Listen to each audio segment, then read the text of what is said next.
When I glance up again, there's a girl standing next to me, waiting for the light to change so she can cross the street.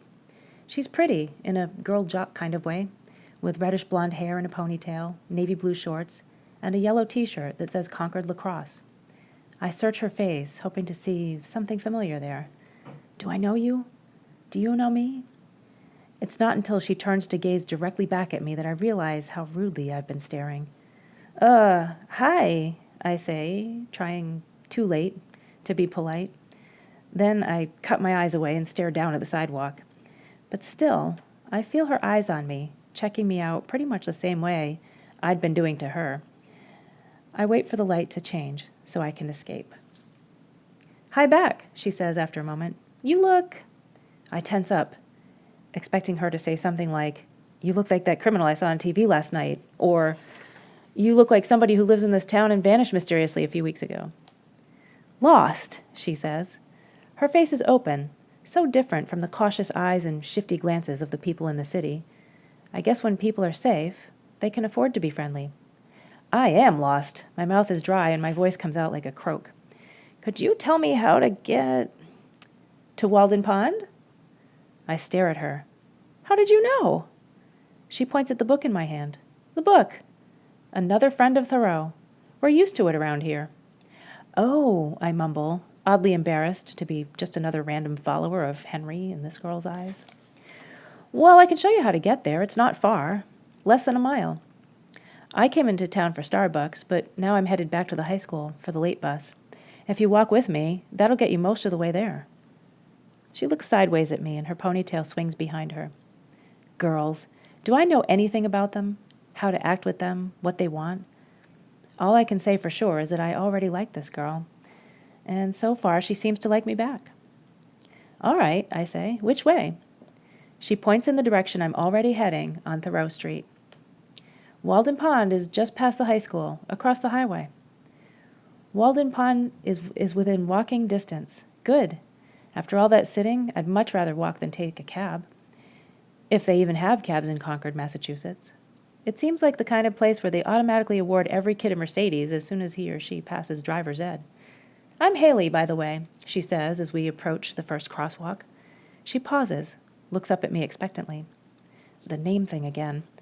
I almost blurt out Henry David with more conviction than the first time with Jack, but catch myself just in time. Here I am, holding a copy of Walden on my way to Walden Pond on Thoreau Street in Concord. No doubt about it, that's going to sound suspicious. I'm Hank, I say. Last names seem unimportant to Haley, who nods and swishes her ponytail again. Where you from, Hank? I clear my throat, trying to buy time. You first. She has a pretty smile, bright, green, trusting eyes, and there's something sweet and fragile in her that reminds me of Nessa. Just up on Author's Ridge, you know, up near the cemetery where Emerson and Alcott are buried. Of course, I say, pretending to know who they are. Emerson is one of the writers Magpie mentioned when we were in his closet, but the name is all I know. We pass a line of Victorian houses painted white and yellow and green, all with big front porches and shutters. After the claustrophobic vibe of the city, the town feels open with wide expanses of lawn and blue sky. And where are you from, Hank? Haley prompts. Well, I'm from near Boston, probably moving to Concord soon. Haley pulls the hairband out of her hair, tucks it between her front teeth, and gathers her hair back together to bunch back into a ponytail. Yeah? She asks through the hairband. When? I'm not really sure. I mean, my parents work in Boston and they want to move out of the city. When you find a house, that is. I'm surprised by how smoothly these lies slip out. Do you have brothers and sisters? Haley asks me. I get ready to say one of each, the first response that comes to me.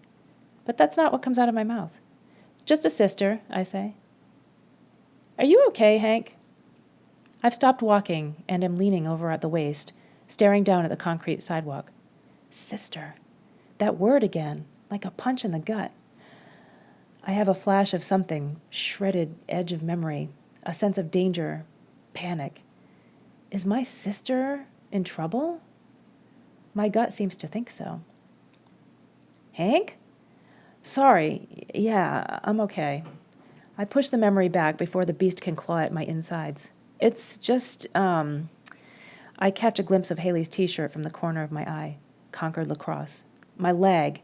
I pulled a hamstring running track. Sometimes it just zings me, you know? I rubbed the back of my leg for dramatic effect, wondering about the lie that wouldn't come out, and then the one that came so easy. Haley nods.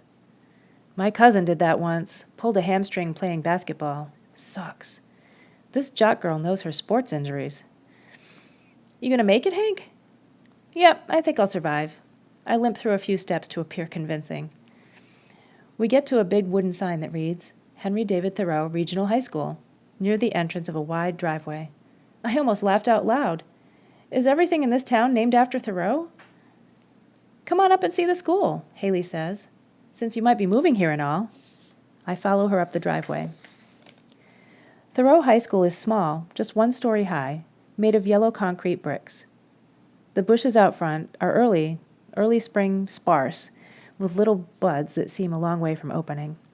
We pass a playing field with a scoreboard that says, Home of the Patriots. Kids are running around on the playing fields, practicing baseball and soccer and track. Some kids are just milling around, sitting on fences, talking and laughing. A few stare openly as we walk past them, and I feel sweat on the back of my neck. Can they see I'm an imposter? That I have no identity and no memory? I adjust my walk to longer, more confident strides and stare back with hardened eyes, holding their glances hostage until they're forced to look away. Hey, Danielle, Haley says to a tall blonde girl near the entrance of the building. She's wearing a lacrosse uniform like Haley's, although in comparison, the baggy clothes look shapeless on her. Danielle smiles.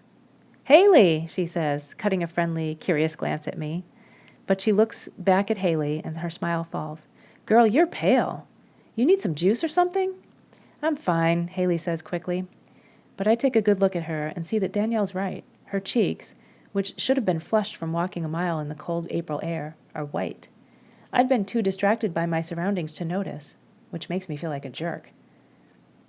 I might have some candy in my backpack, Danielle says. I told you I'm fine, Haley says, this time through clenched teeth. Glancing from one to the other, I don't know what to do, other than change the subject and distract everybody. I clear my throat. Hi, I say to Danielle. I'm Hank. Danielle looks me over, and her smile returns. I found him near the train station, Haley says, trying to find Walden Pond. Hello, Hank, Danielle says. Wow, you have the most gorgeous gray eyes ever. Danielle! Haley flashes her friend a terse, cut-it-out look. I try to hide a smile. Danielle shrugs. Well, he does. I peer behind the girls into the high school building and glimpse a glass case of sports trophies and a hallway lined with lockers. Where did I go to school and what did I do? Did I actually run track? Was I smart? Did I have a cute girlfriend like Haley who I took to school dances and made out with in my mother's car? That is, if I have a mother and if she has a car. Before another surge of blackness hits, I push these thoughts away. It's really nice to meet both of you, I say politely, but I should probably get going before it gets dark, you know? Besides, Danielle is still eyeing Haley like she wants to give her CPR or a transfusion or something. None of my business, but I can see Haley is embarrassed, so this would be the perfect time for me to disappear. A flash of disappointment crosses Haley's face, but then she recovers. Okay, so keep walking past the school down that road, she says, pointing off to the right. You'll hit Route 2, which is a major road, and cross over.